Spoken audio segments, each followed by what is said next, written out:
उत्तर पा रहे हैं तो हाथ जोड़कर राघवेंद्र सरकार से कहने लगी, महाराज एक ऐसे संत आ गए कि बताओ दिन रात खाई जा रहे हैं, जो मेरे अंदर भाव था भोजन कराने का वो भी खत्म हो गया। अब तो इनसे कह दो कि बस रहने दो महाराज। राघवेंद्र सरकार ने अगस्त्यपति से कहा, महाराज आप बस की ओर चला जाए, बस की ओर चला जाए। और जैसे ही राघवेंद्र सरकार का आदेश हुआ तो मना कर दिया। अगस्त्य ने बस देवी हो गए। अब बोले अब जल पिलाओ, हाथ जोड़ दिए। सीता जी ने, महाराज आपने भोजन इतना पाया नहीं, जल पता नहीं कितना पिएंगे, इसलिए हम जल नहीं पिलाते। राघवेंद्र सरकार ने कहा था उस समय, जब मैं गिरिराज महाराज के पूजन कराऊंगा और इंद्र कुपित होकर जल की जो वृष्टि करेगा वह जल आप वहां पर आकर पान करना महाराज। आज वही 7 दिन का जल अगस्त्य मुनि पान कर गए। बोलो भक्तवत्सल भगवान की जय हो। यहाँ पर इंद्र आए और क्षमा याचना करने लगे। इंद्र ने कहा कि महाराज हमसे बहुत बड़ी गलती हो गई और 7 श्लोकों की स्तुति की। मैंने बहुत बड़ा अपराध कर दिया, सारे ब्रजवासियों को मैंने आप कष्ट दिया है।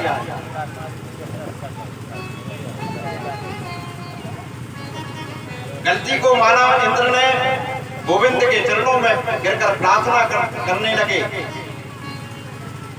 हम आपको पहचान नहीं पाए, आप करुणा के सागर हो। देवराज की स्तुति सुनकर भगवान कहने लगे, कोई बात नहीं इंद्र, मैंने तुम्हें क्षमा कर दिया। मैं तो तुम्हारा सिर्फ अभिमान तोड़ना चाहता था, तुम्हारे अंदर कुछ अभिमान हो गया था। और दूसरी बात यह है कि मेरे भक्तों को जब मैं मिल गया तो कहीं और जाने की उनको क्या जरूरत, इसलिए मैंने तुम्हारी यह पूजा बंद कराई। ब्रजवासी मुझे प्राणों से भी प्यारे हैं।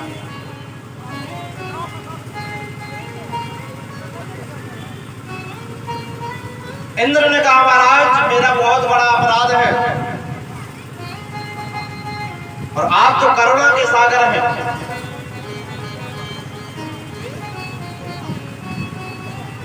आपने उस पूतना को माता की गति प्रदान कर दी जो आपको स्तनों में जहर लगाकर मारने के लिए आई थी।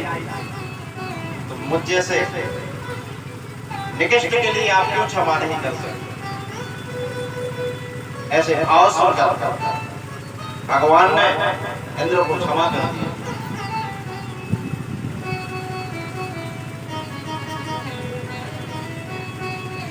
यहां पर सुखदेव जी महाराज ने पूछा परीक्षित से, एक बात बताओ परीक्षित, कि ब्रह्मा जी को मेरे गोविंद ने क्षमा नहीं किया, जबकि उन्होंने 40 श्लोकों में उनकी स्तुति की थी और इंद्र ने सिर्फ 7 श्लोकों में स्तुति की, उनको क्षमा कर दिया, इनको क्यों नहीं किया? परीक्षित महाराज ने कहा, महाराज आप ही बता सकते हैं। तब सुखदेव जी कहते हैं कि ब्रह्मा जी की गलती थी कि भगवान ने ग्वाल वालों को, बछड़ों को चुराकर ब्रह्मलोक ले गए। 1 वर्ष तक उन्हें कृष्ण से दूर रखा। और इंद्र की गलती यह है कि इंद्र की गलती यह थी कि उन्होंने जल की वृष्टि की, परंतु सारे ब्रजवासी, सारे भक्त कृष्ण के पास आ गए। और दूसरी बात, जिसका जितना बड़ा पद होता है, गलती भी उतनी बड़ी मानी जाती है। अगर कोई बालक गलती कर दे हम लोग कहते हैं कि छोटा सा बालक था, गलती करती कोई बात नहीं, और यदि कोई बड़ा व्यक्ति गलती करते उसकी गलती बड़ी मानी जाए। बोलो राधे राधे। अगर कोई सरपंच गलती करते तो गांव का ही विनाश होगा, गांव के विकास में बाधा आएगी। यदि कोई विधायक गलती करते तो उसके क्षेत्र में ही विकास के लिए बाधा आएगी, और प्रधानमंत्री कोई गलती कर दे तो सारे देश को भुगतना पड़ेगा कि जिसका जितना बड़ा पद गलती उतनी बड़ी मानी जाती है। बोलो राधे राधे।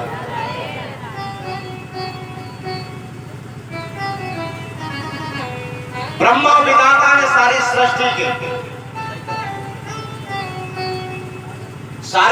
के विधाता, और इंद्र तो केवल स्वर्ग के राजा है कि नहीं?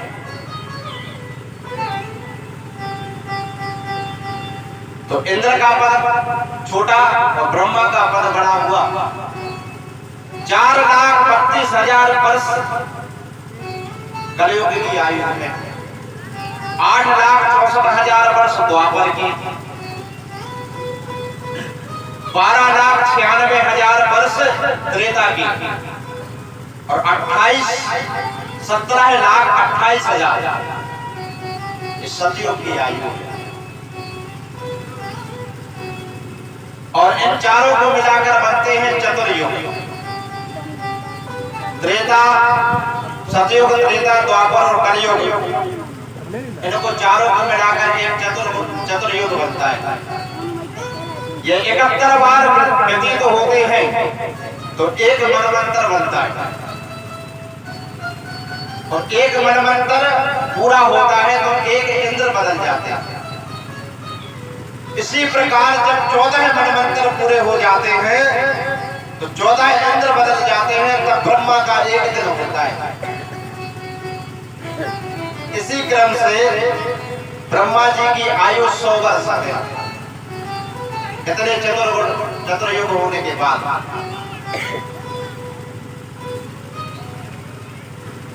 ऐसे उच्च जिस ब्रह्मा का पद विधाता जिसको बना दिया, सारी दुनिया का मालक जिसको बना दिया,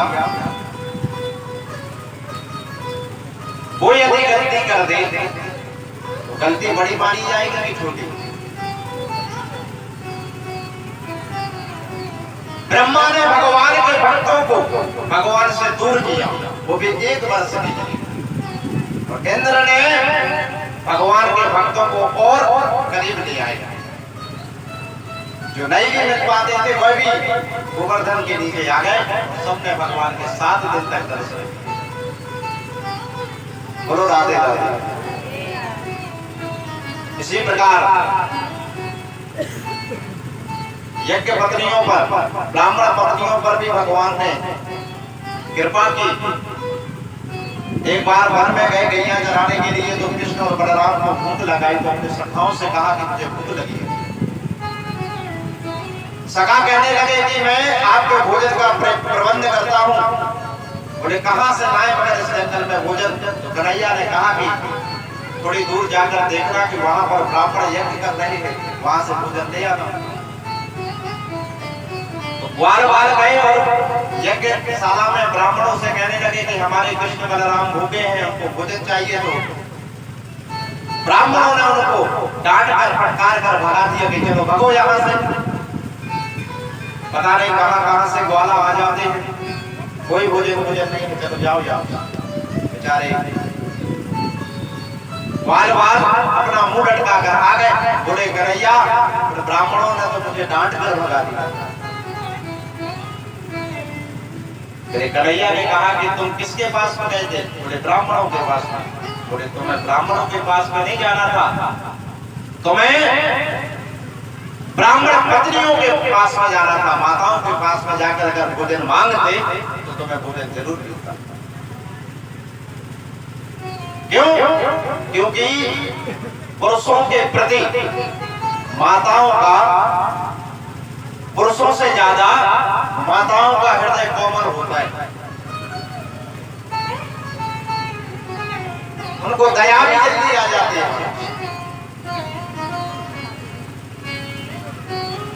और चाहे कथाएं हो, चाहे व्रत हो, चाहे सत्संग हो, सबसे ज्यादा उपस्थिति माताओं की होती है।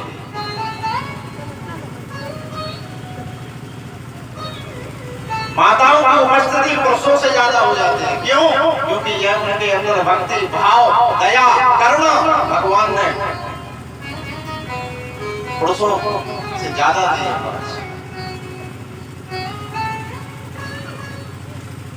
विचार करने वाली बात है।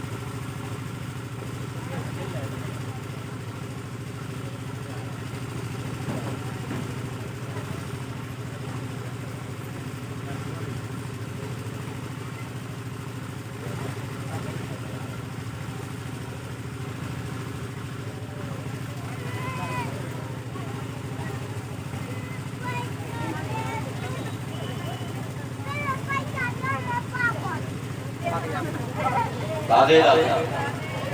विचार करने वाली बात है कि माताओं को घर में कितना काम होता है।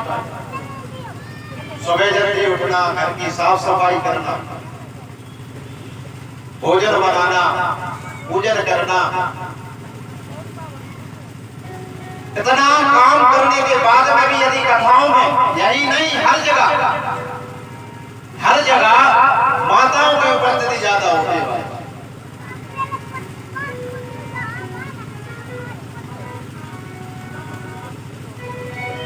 दादाओं को कोई काम नहीं है, फिर भी सत्संग में आने से उनको डर लगता है। कोई काम नहीं, खाए पिए और बढ़िया ताश खेलने लग गया। कहीं यहाँ घुमाए, कहीं वहां घुमाए, परंतु कथा में आने में उन्हें संकोच लगता है। बताइए क्यों? उनको इतना ज्ञान ही नहीं है कि ये जीवन किस लिए मिला है। भगवान ने भाई बुद्धि तो दी, परंतु सत्संग में आने वाली बुद्धि नहीं दी।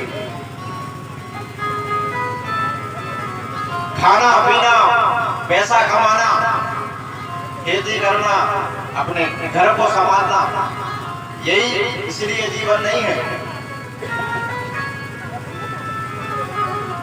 जीवन का उद्देश्य किसी ने जाना ही नहीं अभी तक। बस खाना पीना, हंसना गाना नाचने में ही सब लोग लगे हुए।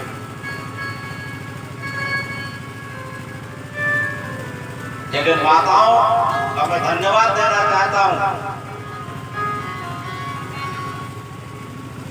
कि इतना कार्य होते हुए भी सबसे ज्यादा उपस्थिति माताओं की होती है। आज कृष्ण बलराम ने कहा, यदि तुम माताओं के पास में जाते तो तुम्हें भोजन जरूर मिलता। कृष्ण बलराम को कहा,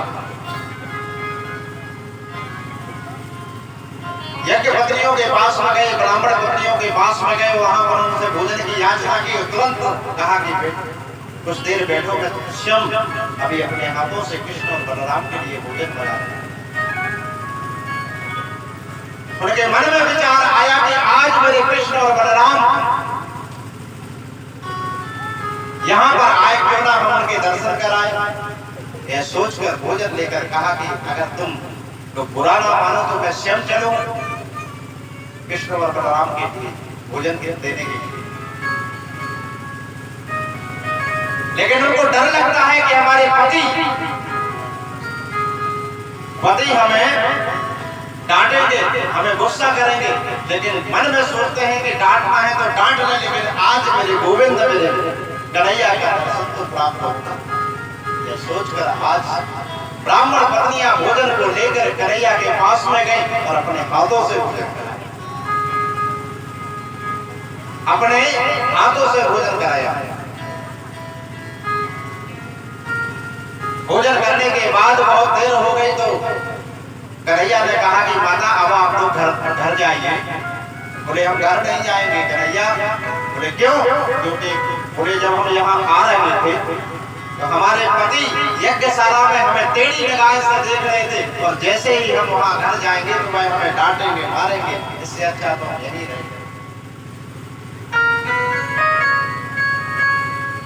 कन्हैया ने कहा, नहीं माता, अब आप वह डांटेंगे नहीं, आपका पहले से ज्यादा आदर करेंगे, जाइए तो आप। क्यों? जा पर कृपा राम की होई और ता पर कृपा करे सब। जिस पर भगवान की कृपा हो जाती है, बाकी सब कृपा अपने आप बरस में करे। बोलो राधे राधे। कर्म हमारे ऐसे होने चाहिए कि भगवान की कृपा कम से कम हमारे ऊपर हो जाए। अरे कृपा की न होती जो आदत तुम्हारी, तो सोनी रहती अदालत तुम्हारी। कृपा की न होती जो आदत तुम्हारी, तो सोनी रहती कन्हैया अदालत तुम्हारी।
सुखदेव जी महाराज परीक्षित को सुंदर रास का प्रसंग सुनाया।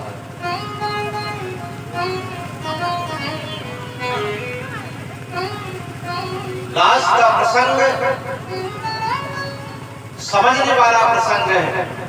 कई लोग कहते रहते हैं कि भगवान ने ये किया, भगवान ने वो किया। भगवान हुआ तो इतने सारे गोपियों के साथ में रास रचाया। गोपियां कौन थी पहले, इस बारे में जान लेना आवश्यक है। गोपी का मतलब क्या होता है, पहले तो ये जान लें। गो का अर्थ होता है इंद्रियां और पी का अर्थ होता है पीना।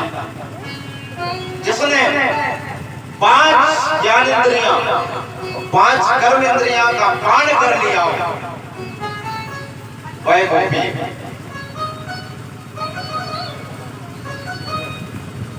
गोपी 5 ज्ञानेंद्रियां और 5 कर्मेंद्रियां।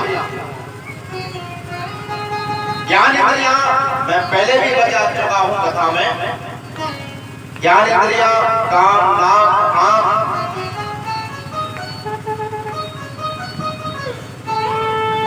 जिह्वा और स्पर्श, ये 5 प्रकार की ज्ञानेंद्रियां होती हैं। ये सारी ज्ञानेंद्रियां अपने अपने ओर खींचती हैं।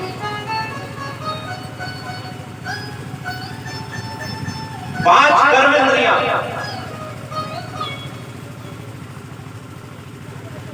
यह सब मिलकर मन का शोषण करती है और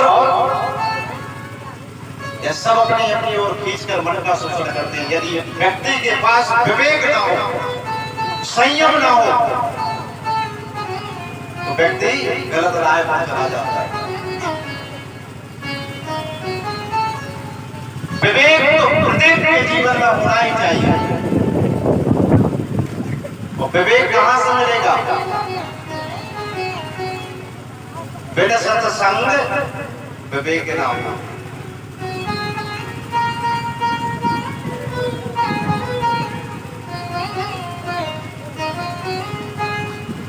बिना सत्संग विवेक ना हुई।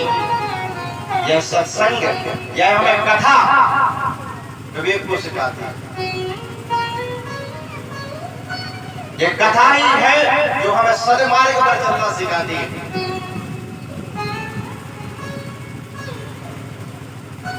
विवेक के बिना जीवन आपका कोई काम नहीं। आपके पास चाहे लाखों की संपत्ति हो, करोड़ों की जायदाद हो, और यदि आपके पास विवेक नहीं है तो क्या काम की वह संपत्ति, क्या काम का धन होगा, क्या काम का वैभव। बिना विवेक के आपका जीवन सफल नहीं हो सकता। जीवन में 2 ही व्यक्ति असफल होते हैं। 2 व्यक्ति असफल हो जाते हैं। कौन?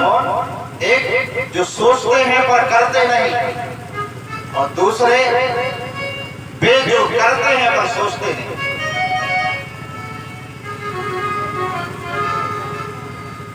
सोचते हैं वह करते नहीं, और दूसरे वह हैं जो करते हैं और सोचते नहीं। कर दिया बिना सोचे समझे, वह व्यक्ति असफल हो जाता है। और विवेक के साथ में अपने जीवन को संवारना चाहिए।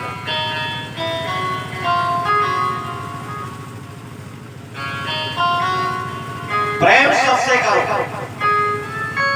ममता किसी से मत करो, क्योंकि ममता ही बंधन का कारण होती है। प्रेम सबसे करो, अपने बच्चों से करो, परिवार से करो, परंतु ममता मत करो कि हम बच्चों के बिना रह नहीं सकते, हम घर के बिना रह नहीं सकते। ये ममता नहीं होना चाहिए। ममता बांधने का काम करते हैं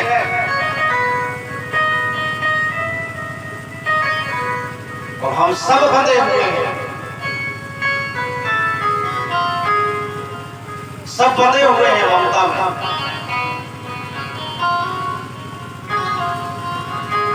हमारा घर, हमारा परिवार, हमारे बच्चे, हमारा मकान, इसको छोड़कर हम 4 दिन कहीं बाहर नहीं रह सकते। क्यों?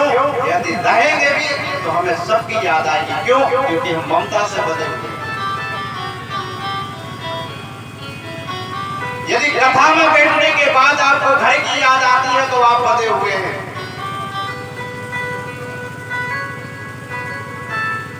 यह सत्संग में बैठने के बाद आपको घर की याद आती है। फिर वही तो हम बोलते हैं, कथा में बैठे और मन लगाए घर। हम तो आ गए यहाँ, बहू ने पता नहीं क्या बना के खा रही है।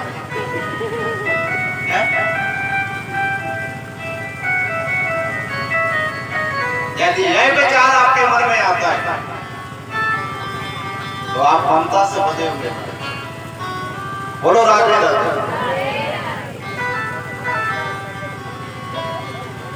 जिसने अपनी इंद्रियों को पी लिया वो गोपी है।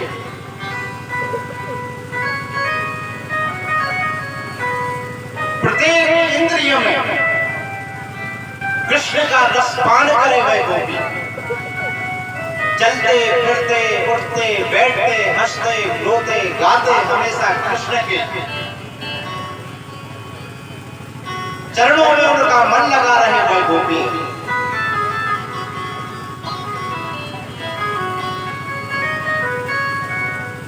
राम वनवास गए 14 वर्ष के लिए।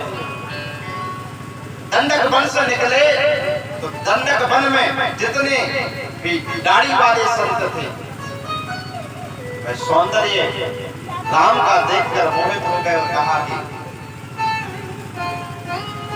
उनके मन में यह भावना आ गई कि हम लोग भी स्त्री रूपी होकर होते यदि तो भगवान की सेवा कर पाते।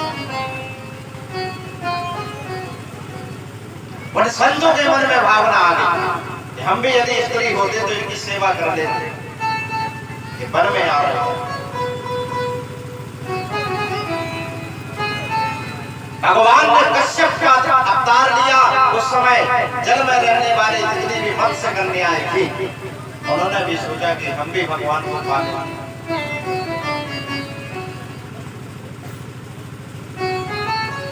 कर्म कांड के 80,000 मंत्र, उपासना कांड के मंत्र, सारे वेदों के मंत्र आज वह गोपी बनकर आए।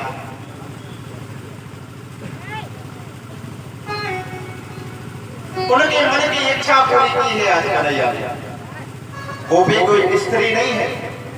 बड़े बड़े मंत्र देवक ब्राह्मण संत मुनींद्र हैं, सब गोपी बनकर आए। आज शरद पूर्णिमा की रात्रि में मेरे कृष्ण ने बैलों का निनाद किया। मेरे कन्हैया यमुना के किनारे बैठ गए। कल कल निनाद करती पावन यमुना की लहर। शरद पूर्णिमा की रात्रि में बलुका खिल रही है, चंद्रमा प्रमोदित हो रहा है। गोविंद ने मुरली का निनाद किया। एक विचित्र बात, कृष्ण के पास एक मुरली है और एक ही कन्हैया। और जब उन्होंने मुरली को बजाया तो 84 कोष की जितनी भी गोपियां थी उनके कानों में मुरली की आवाज जैसे गई तो प्रत्येक गोपी को लगता है कि यह मुरली सिर्फ मेरा ही नाम पुकार रहा है।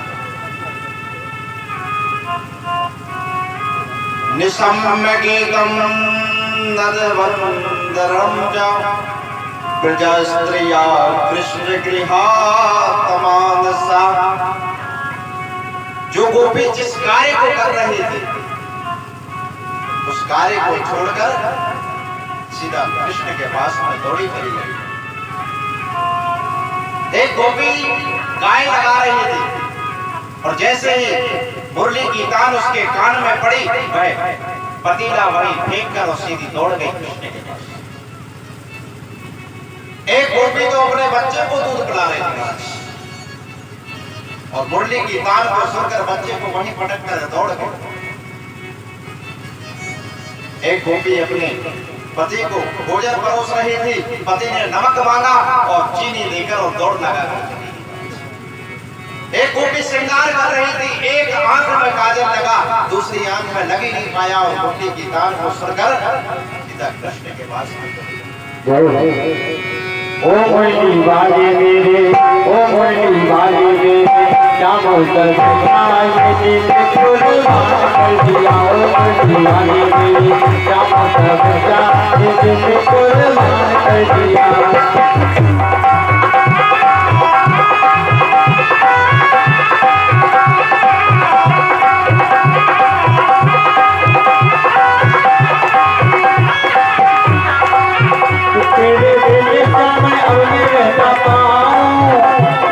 दुनिया में कहाँ जाऊं, इस दुनिया में कहाँ जाऊं, इस दुनिया में कहाँ जाऊं। तेरे नाम मैंने, ओ तेरे नाम मैंने, ओ तेरे नाम मैंने करिए हो मैया ये तेरे कुर्बान कर दिया। ओ मुरली वाले मेरे श्याम कन्हैया ये तेरे कुर्बान कर दिया।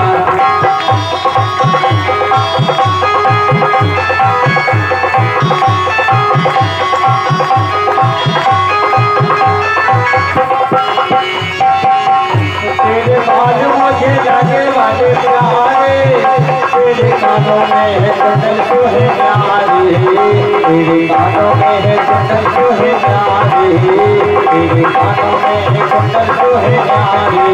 ओ तेरे शीश पे, ओ तेरे शीश पे, ओ तेरे शीश पे मोरे कन्हैया ये तेरे कुर्बान कर दिया। ओ मुरली वाले मेरे श्याम कन्हैया ये तेरे कुर्बान कर दिया।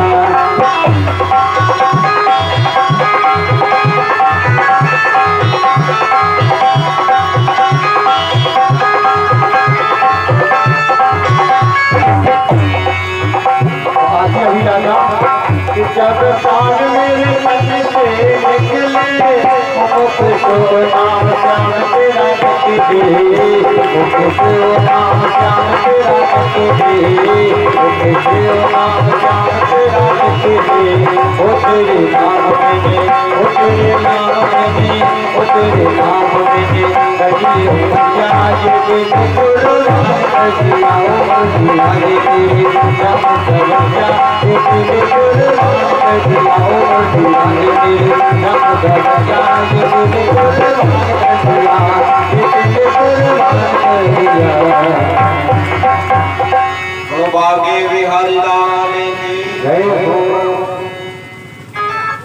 आज शरद पूर्णिमा की रात्रि में जैसे ही कन्हैया ने मुरली बजाई तो हजारों की संख्याओं में गोपियां चारों दिशाओं से सारी गोपियां कन्हैया के पास में दौड़ी चली गई। जहां नजर डालते हैं सारी गोपियां ही दिखाई देती हैं महाराज।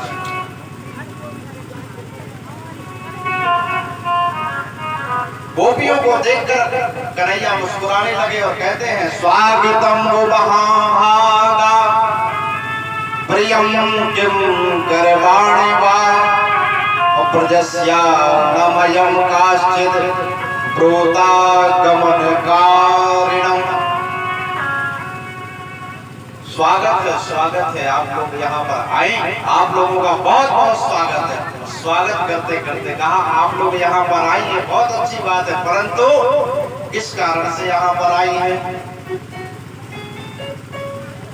गोपियों के मन में बड़ी प्रसन्नता हुई। पहले तो मुरली की तार में पहले उन्होंने हमारा नाम पुकारा और आप हम आए तो हमारा स्वागत करने लगे, लेकिन मुस्कुराकर कहा कि आप लोग आए अच्छी बात, परंतु किस कारण के लिए आए, इसलिए यहाँ पर आए।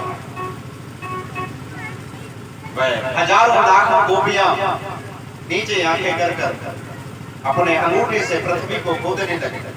कन्हैया बोले आप लोग क्यों आई हैं, यह तो बताएं। लाजन्येषां घोर रूपा घोर सत्वा निसेविता अप्रतीयात प्रजम नेहस्तेन स्त्री स्त्री समुद्धवा। ये रात्रि कितनी घोर रूपा है। इस घोर रूपा रात्रि में आप अपने पतियों को छोड़कर यहाँ पर आए, वो भी ऐसे निर्जन वन में, और मेरे पास चली आई, ये अच्छी बात नहीं है। अपने पतियों की सेवा करो, यही नारी के लिए परम कर्तव्य है, परम धर्म नारी के लिए होता है पतियों की सेवा। बेचारी गोपियां कोई जवाब नहीं देती तो कृष्ण जो है खुद ही सवाल करते हैं और खुद ही जवाब देने लगे। बोले अच्छा तो आप लोग, हमें लगता है कि यह शरद पूर्णिमा की रात्रि में ये फल देखने के लिए आएंगे। चंद्रमा की रोशनी में ये फल कैसा लगता है, और कहा कि आप लोगों ने ये फल देख लिया, आप जाइए अब अपने घर पर।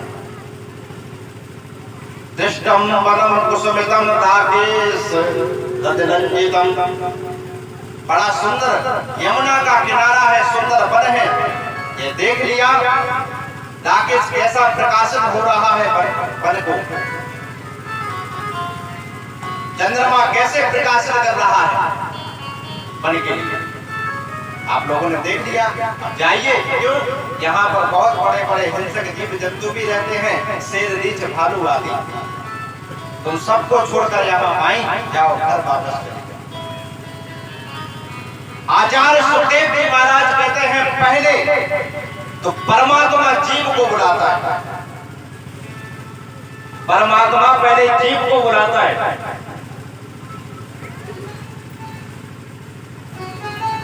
और फिर परीक्षा भी लेता है। ठोक पीट कर परीक्षा लेता है पहले परमात्मा कि मेरा भक्त पक्का है या कच्चा। कहीं इसके अंदर संसार की वासनाएं तो लेकर मेरे पास नहीं आया है। अगर संसार की वासनाएं लेकर मेरे पास ही आया है तो इसका आना व्यर्थ है। हम लोग मंदिर जाते हैं लेकिन संसार की वासनाओं को लेकर जाते हैं, इसलिए हम आज परेशान हैं। आप भगवान के पास में खड़े होकर झोली फैला कर मांगते हैं, क्या भगवान को पता नहीं कि आपको क्या चाहिए? जिसने सारे विश्व को बनाया और जो विश्व का पालन करता है, जो श्रृंगार करता है, तो आपके मन की बात उसको पता नहीं होगी। सर्व अंतर्यामी ईश्वर परब्रह्म परमेश्वर है। हम दिन रात भगवान से मांगते रहते हैं, भगवान हमारा जो हो जाए, अब की बार हमारी बहू के मोड़े ही हो गए।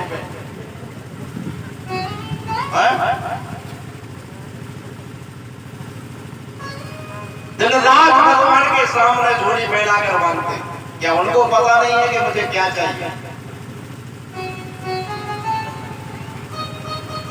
आप हमसे मांगते हैं, भगवान दे भी देते हैं, भाई आपसे पीछा छुड़ा देते हैं, महाराज चलो दे तो दे जाओ। आपने मांगा उन्होंने दे दिया, बिना मांगे यदि आप उनके चरणों में निष्ठात्मक प्रीति रखेंगे तो आपको वो मिलेगा जो आपने सोचा भी नहीं।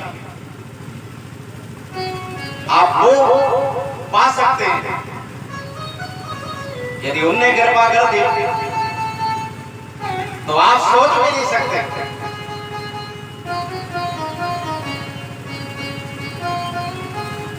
जब किसान बीज बोता है तो उसको पता नहीं होता कि कितना निकलेगा। भगवान से यही प्रार्थना करता है कि बार अच्छा धान निकलेगा। ये सब कुछ उन्हीं की कृपा से ही तो मिलता है।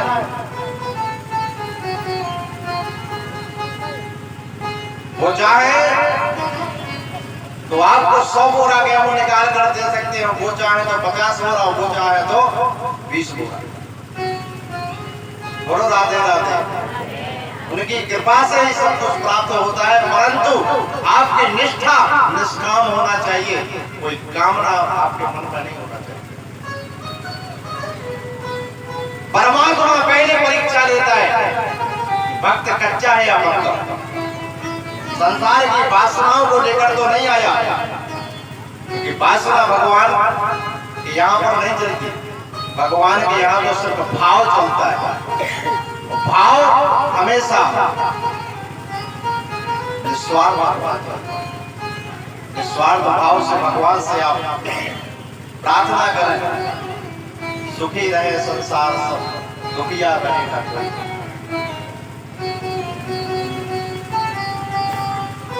ये तो हम कहते ही नहीं भगवान, अपना ही अपना मानते हैं बस।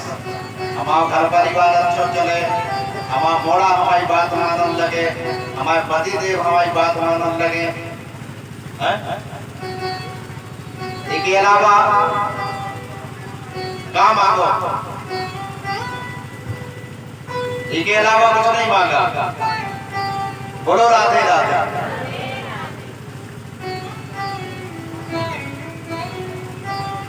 गोपियों की परीक्षा ले रहे हैं आज भगवान और कहते हैं कि देवी पतियों को छोड़कर यहाँ पर आई हैं, आपने बहुत गलत किया। क्यों?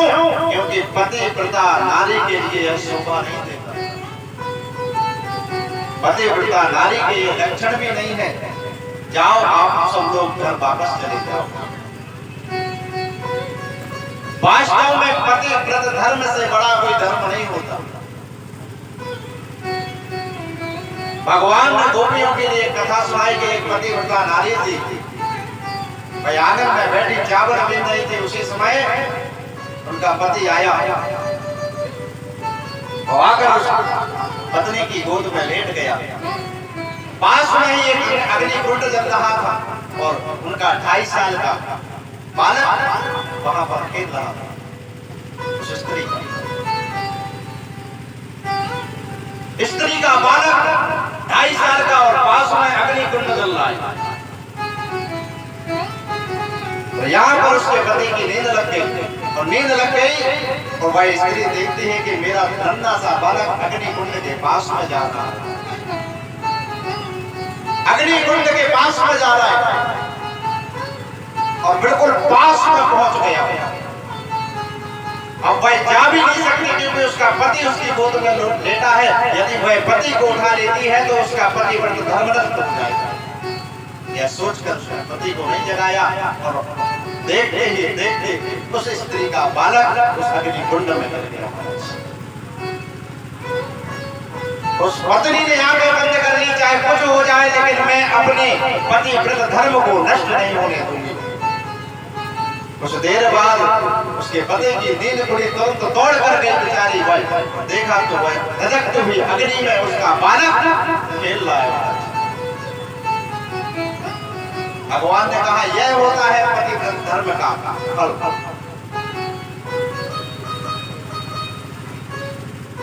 पतिव्रता नारी का महत्व सारी गोपियां सुन रही हैं। भगवान ने कहा कि पतिव्रत धर्म से बड़ा कुछ नहीं होता और तुम मेरी मुरली बजाने पर सारी दौड़ी चली आई, यह आपको शोभा नहीं देता। यह बात को सुनकर सारी गोपियों के आंखों से आंसू बहने लगे, गंभीर हो गई। अब गोपियों ने कहा कि आप जो हमें घर जाने के लिए कहते हो गोपाल, ये बिल्कुल अच्छा नहीं कर रहे आप। सारे विषयों को हमने त्याग दिया आपके चरण कमलों के प्रति और हम आपके लिए यहाँ पर आए। इसका मतलब आपके प्रति हमारी श्रद्धा है और आप जो पतिव्रत धर्म के बारे में कहते हो, ये कहानी सुनाते तो ऐसी 2-4 कहानियां हमें भी आती हैं। बोले सुनाओ।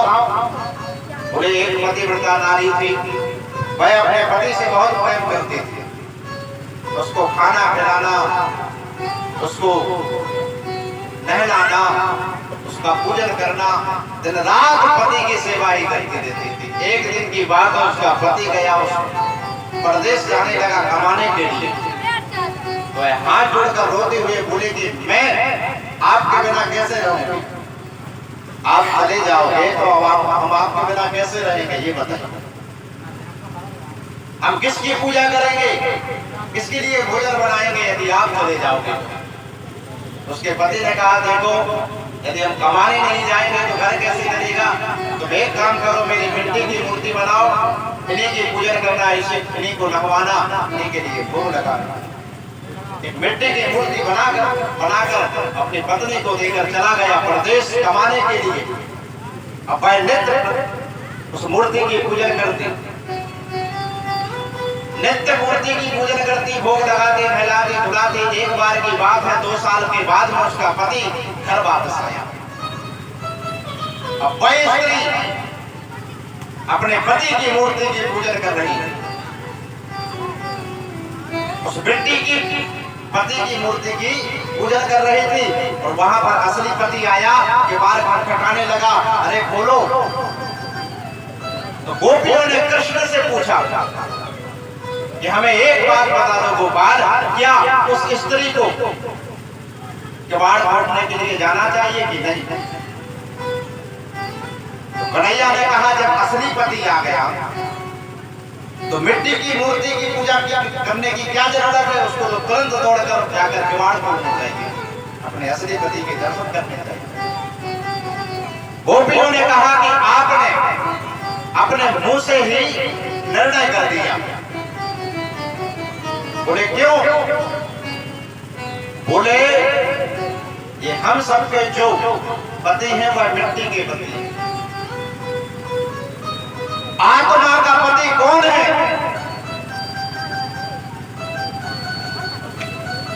आत्मा का पति तो केवल परमात्मा है।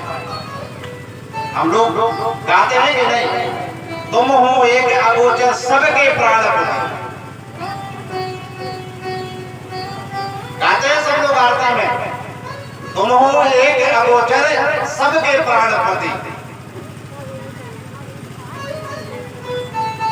आत्मा का पति तो केवल परमात्मा ही है।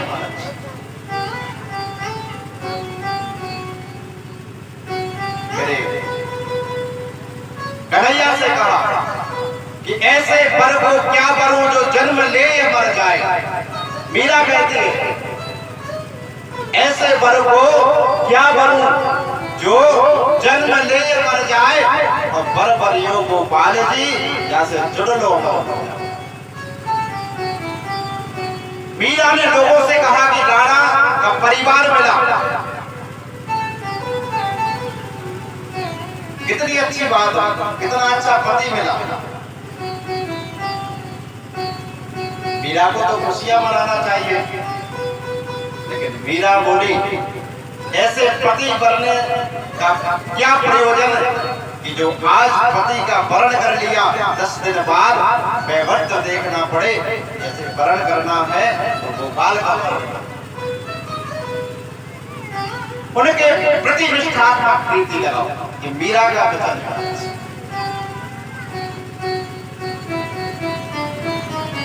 गोपियां का यह भाव देखकर मेरे कन्हैया प्रसन्न हो गए कि यह संसार की वासनाओं को त्याग कर मेरे पास में आई है। इसलिए मेरे कन्हैया उनके साथ में रास क्रीड़ा करने के लिए तैयार हो गए। जितनी गोपियां उतने गोपाल, दो गोपी बिच बिच मारो। और भगवान गोपियों के साथ में रास कर रहे थे। गलवैया देकर तब गोपियों के मन में अभिमान आ गया। क्यों? जितनी गोपियां थी उतने ही प्रभु हो गए, तो वह सोचने लगे कि मैं ही सर्वश्रेष्ठ श्रेष्ठ सुंदर हूं। कन्हैया जैसा मेरे साथ में दास कर रहा है। अभिमान आ गया, और जहां काम तह राम नहीं, और जहां राम तह राम।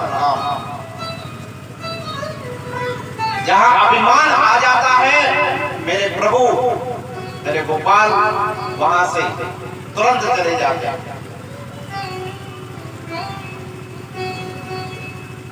अभिमान आ गया गोपियों के हृदय में कि मैं ही सर्वश्रेष्ठ सुंदरी हूं। गोपाल मेरे साथ में दास करते हैं, लेकिन यहाँ राधा रानी को अभिमान नहीं हुआ। जैसे हम वैसे ये गोपियां सबके साथ में नृत्य कर रहे हैं महाराज। तो मेरे कन्हैया वहां पर उन गोपियों को छोड़कर अंतर ध्यान हो गए राधा रानी को लेकर। अब जैसे ही अंतर ध्यान हुए तो सारी गोपियां ढूंढने लगी, कहां गए कहां गए। यहाँ पर राधा रानी को भी अभिमान हो गया। जब चलते चलते बोले देखो हजारों लाखों गोपियां थी, परंतु कन्हैया मेरे साथ में ही आई। राधा रानी कहते हैं कि अब हमसे चला नहीं जाता, अब हम और नहीं चल सकते। तो कन्हैया ने कहा कि आओ हम आपको अपने कंधे पर बिठा लेते हैं। जैसे ही बड़े तैयार हो गए चढ़ने के लिए मेरे गोविंद राधा रानी को छोड़कर भी चले गए। बोलो रास बिहारी भगवान की जय हो। यहाँ दर दर भटकने लगी गोपियां, ढूंढने लगी कन्हैया को। सारी जगहों पर उड़ती जाती रोती जाती, वहां पर जाकर उन्होंने एक गीत गाया, गोपी गीत। जयति तेदिकं जन्मना प्रजा श्रयत इंद्रा शाश्वतद्रहे दयत दृश्यतां दिक्षुता विकास त्वयि धृतस्तां त्वां विचन्तये। गोपियां कहती हैं कि हे माधव, आप यदि हमें छोड़कर ही जाना चाहते थे तो हमें इन संकटों से क्यों बचाया?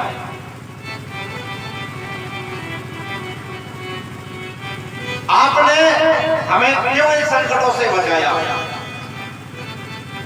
आपने क्यों एक दावाग्नि पान की जब हमें इस प्रकार से आपको छोड़कर जाता?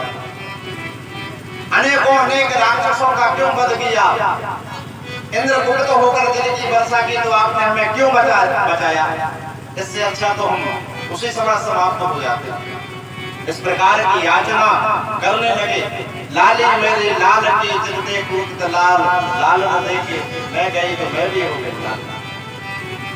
अपने आप को ही उनके प्रेम में पागल हो गई सारी गोपियां, अपने आप को ही कृष्ण समझने लगी। एक दूसरे के लिए बोले, आओ ब्रजवासी मैं तुम्हारी रक्षा करूं। एक दूसरे के लिए बेसुध हो गई सारी गोपी, पागल पर छा गया महाराज। और यमुना किनारे आकर सारी गोपियां बैठ गई और बोले कि यदि ये गोपाल, यदि अब तुम नहीं आओगे तो हम सब एक साथ यमुना में कूद कर अपने प्राण त्याग देंगे। मेरे कन्हैया को आना पड़ा और फिर से सारी गोपियों के साथ में रास क्रीड़ा के महाराज सुंदर रास हुआ। राधा नाचे, कृष्णा नाचे, नाचे गोपी जन। राधा नाचे, कृष्णा नाचे, नाचे गोपी जन। मन मेरो मन गयो सखेरे पावन वृंदावन। ओ मन मेरो मन गयो सखेरे पावन वृंदावन। रास रचो है, रास रचो है, यमुना किनारे नाना रास रचो है। रास रचो है, महारास रचो है, यमुना किनारे कान्हा रास रचो है।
शिव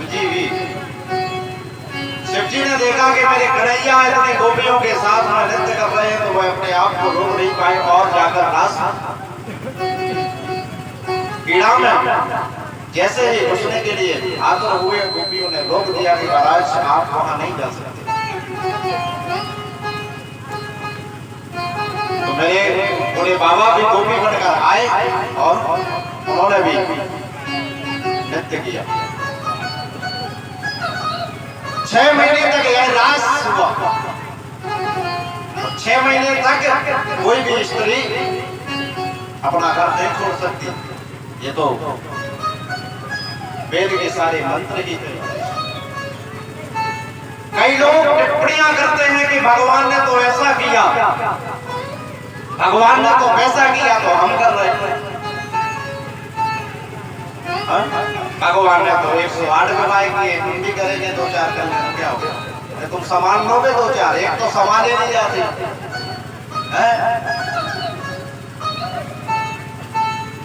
आजकल तो एक ही 108 के बराबर है। बोलो राधे राधे।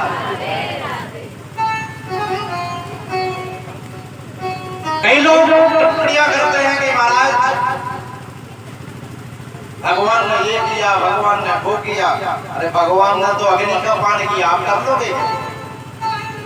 भगवान ने तो 7 वर्ष की अवस्था में गोवर्धन नाथ को धारण कर लिया।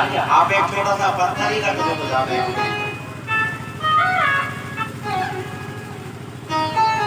भगवान तो 7 दिन के थे और उन्होंने पूतना को मार दिया। समुद्र मंथन के समय पर कई क्विंटल जहर निकला, भगवान ने उसका पान किया। ईश्वर तो ना करना ही है तो भगवान के वह काम करो जो राम ने किए।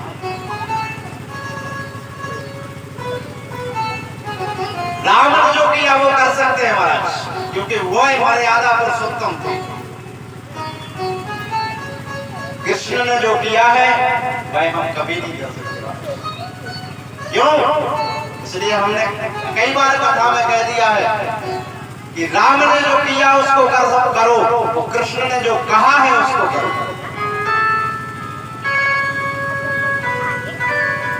राम प्रातः काल उठ के रघुनाथा, माता पिता गुरु ना बनना। हमें भी करना चाहिए। अपने बड़ों का आदर, गुरु का सम्मान, ब्राह्मणों का सम्मान हमें भी करना चाहिए। बोलो राधे राधे। आज नारद जी को बहुत अच्छा लगा कि मेरे प्रभु रास लीला कर रहे हैं, लेकिन मन में विचार आया ये तो रास लीला में ही व्यस्त है, यहाँ पर कंस के अत्याचार बहुत ज्यादा हुआ है।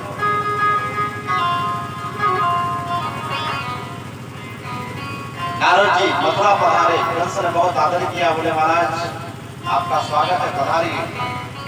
नारद जी ने कहा क्या पधारे हैं? राजन ये बताओ कृष्ण और बलराम को कब मारोगे? 11 वर्ष में प्रवेश कर चुके हैं वो तो।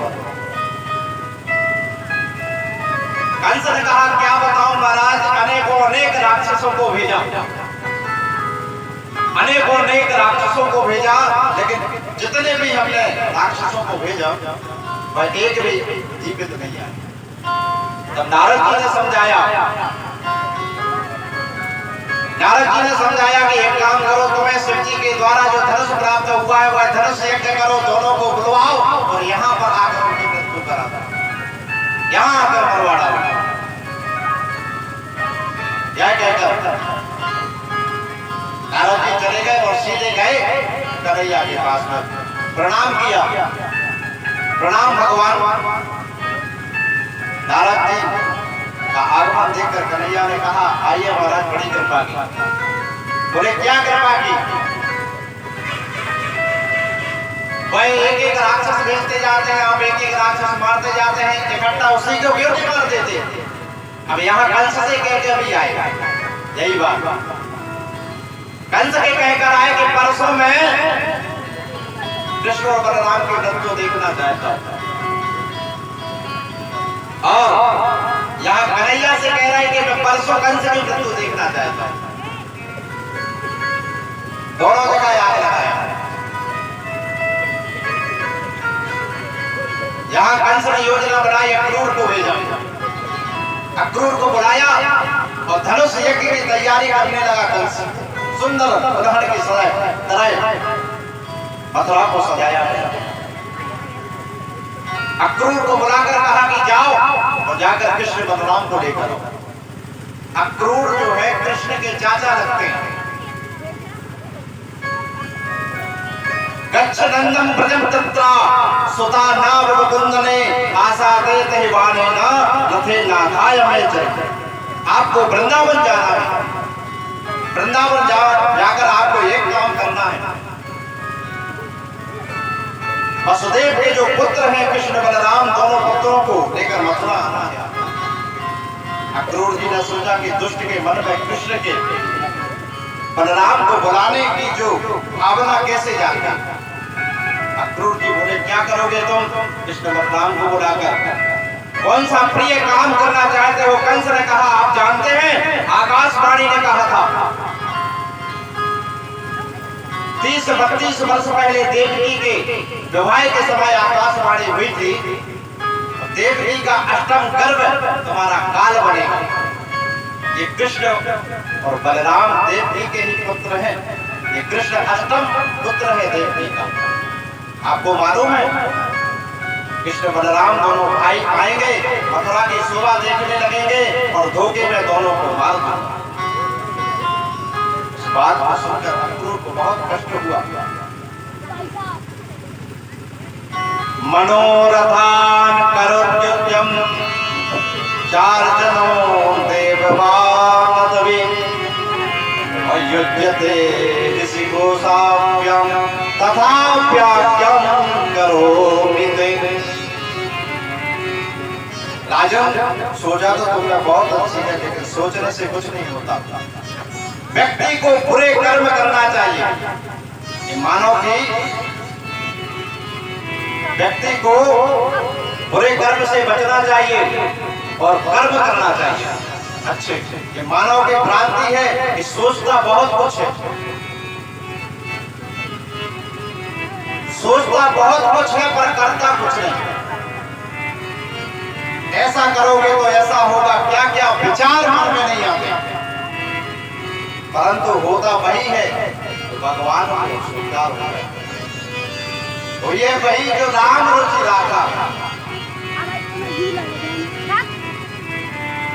देह के अधीन होने के बावजूद मनुष्य कहता है मैं ऐसा कर दूंगा वैसा कर दूंगा, और भरोसा एक क्षण का नहीं है। और योजनाएं इतनी लंबी लंबी बनाता है, तो पूछो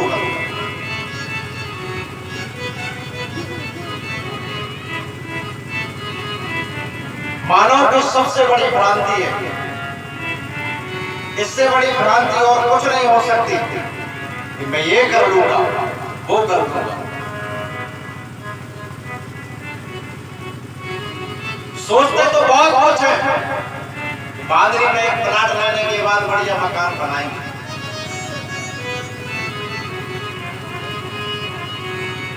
रात जी को 9 बजे मन में यह विचार आ रहा है कि बादरी में एक प्लाट ले लिया जाए और बढ़िया 2-4 कमरे बना लिए जाए, अच्छा कुछ व्यापार कर लिया जाए। सोचने से क्या होता है बताइए? होना तो वही है तो भगवान की ये मंजूर होगा। हमारे और आपके सोचने से कुछ नहीं होगा, वो चाहे तो कुछ भी हो सकता है हमारे। इसलिए हमें उनके ऊपर विश्वास रखना चाहिए और उन्हीं से प्रार्थना करना चाहिए। महाराज जैसा आपको अच्छा लगे,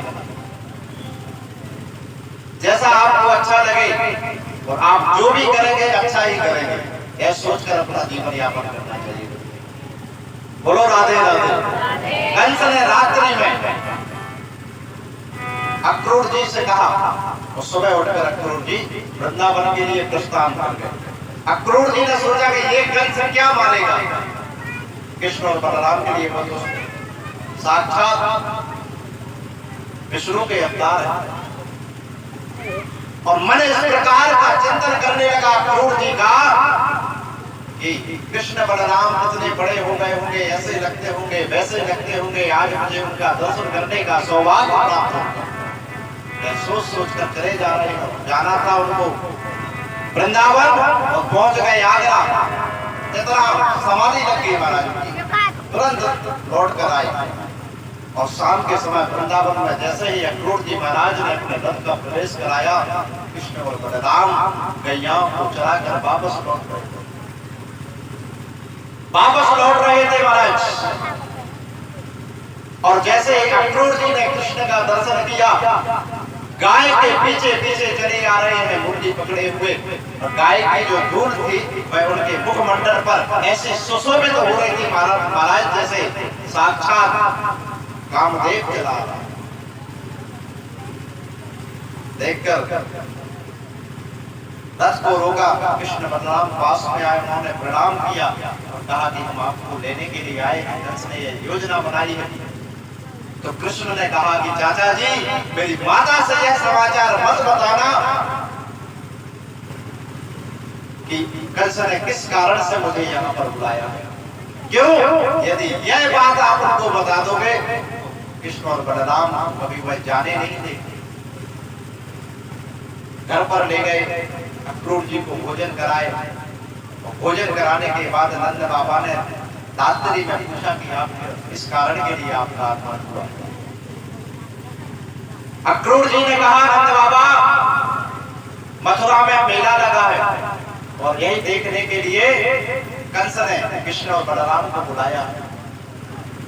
कृष्ण और बलराम के जाने के बाद सोचकर मैं यशोदा भोजन कर रही थी और ग्रास तोड़ा ही था,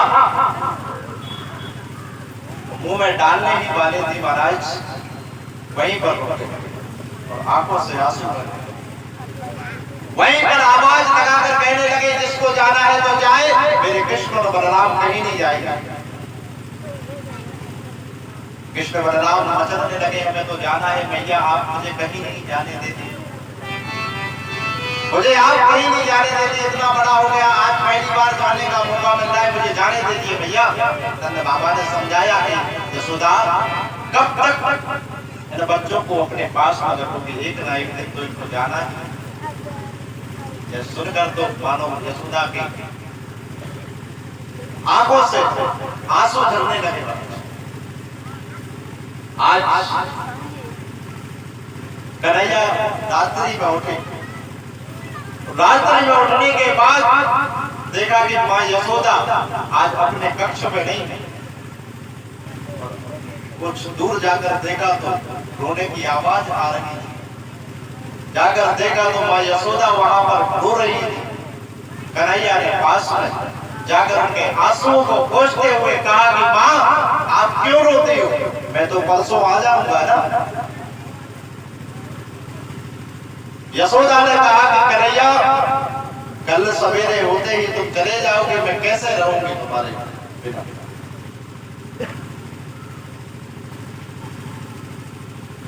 यह समाचार सारे ब्रज में फैल गया कि मथुरा से रथ आया है कृष्ण और बलराम को लेने के लिए। तो सारी ब्रज गोपी नंद बाबा के महल के सामने आ गई। लाखों की संख्या में गोपियों का झुंड वहां पर आ गया। नंद बाबा अपने सखाओं के साथ में रात्रि में ही प्रस्थान कर गए और जैसे ही सवेरे कृष्ण और बलराम नंद बाबा के महल के आगे आए तो सारे गोपियों की आंखों से आंसू बहने लगे। क्यों? क्योंकि उन गोपियों में कृष्ण के बिना एक पल भी रहना नहीं सीखा। वह गोपियां रोती हुई कन्हैया से कहने लगे कि हम आपको नहीं जाने देंगे, चाहे हमारे प्राण चले जाए। राधा रानी से कन्हैया ने कहा कि आप तो जानते हैं कि हमें अब जाना होगा, क्योंकि आगे की लीला हमें संपन्न करानी है। मैं सोचकर राजा ने अपने छाती पर पत्थर रखकर कह दिया, ठीक है गोविंद, जैसे ही आप। कृष्ण और बलराम जैसे ही रथ पर बैठने लगे महाराज, कुछ दूर आगे बढ़े तो पीछे से आवाज आई कि कन्हैया रुक जा, कान्हा रुक जा। वह आवाज मां यशोदा की थी महाराज। दौड़ती दौड़ती मां यशोदा कन्हैया को रोकने के लिए आई और कृष्ण और बलराम तुरंत रथ से नीचे कूद कर जाकर मैया को गले से लगा लिया। आंसुओं को पोंछकर कहने लगी मां यशोदा कि लाला मुझे माफ कर देना, मुझे आज ही नहीं पता चला है कि तू मेरा लाला नहीं है, तू तो देवकी का लाला है।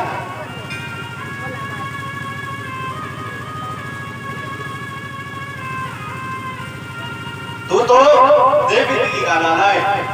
मुझसे यदि कोई गलती हो गई हो तो अपनी मां से मत कहना। क्यों? क्योंकि मैंने छोटे छोटे माखन के टुकड़ों के लिए मैंने तुझे डांटा है। मैं तुझे अच्छे से भोजन नहीं करा पाई, यह शिकायत अपनी मां से मत करना। कन्हैया ने कहा, भैया संसार में यदि सबसे ज्यादा प्रेम मुझे मिला है तो मैं तेरी गोद में मिला है मां। और मैं दुनिया को भूल सकता हूं, सारे संसार को भूल सकता हूं, पर मैं तुझे नहीं भूल सकता। यह कहते हुए मिलकियों से कृष्ण और बलराम रोने लगे महाराज।